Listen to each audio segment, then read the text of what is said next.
When I take my Super Bowl ring out of the box and I show it to people, the question that I get asked most often is fairly obvious. In fact, it's probably the one that you're thinking right now. How did you get a Super Bowl ring? Only let's be honest, you ask the question like this: how did you get a Super Bowl ring? I'm Jen Mueller, author of The Influential Conversationalist, your conversation coach, and sideline reporter for the Seattle Seahawks. That's how I ended up with this ring. I work for the organization, and I was fortunate enough to be included among those who received Super Bowl rings following the Seahawks win against the Broncos in Super Bowl 48. Now that's the short answer to how I ended up with the ring, but the longer answer is I spent years getting in front of decision makers who could hire me to be the sideline reporter. I spent 6 years, as a matter of fact, doing that before I was ever hired to be part of the broadcast team.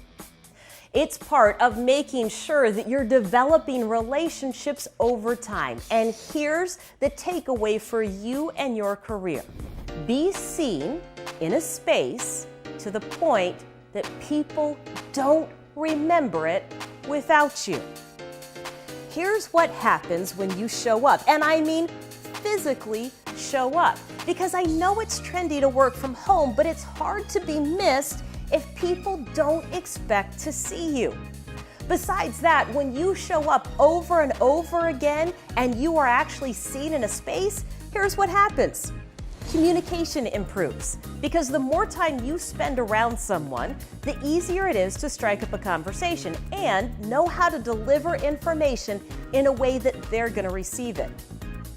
You also get a chance to demonstrate your response to adversity, because at some point you're going to fail.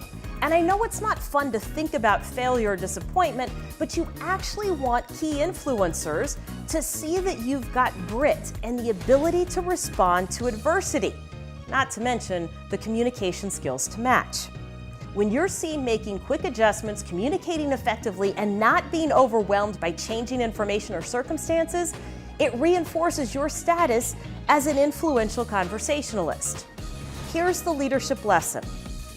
You need to take your influential conversation skills and put yourself in position to talk to key influencers over and over again.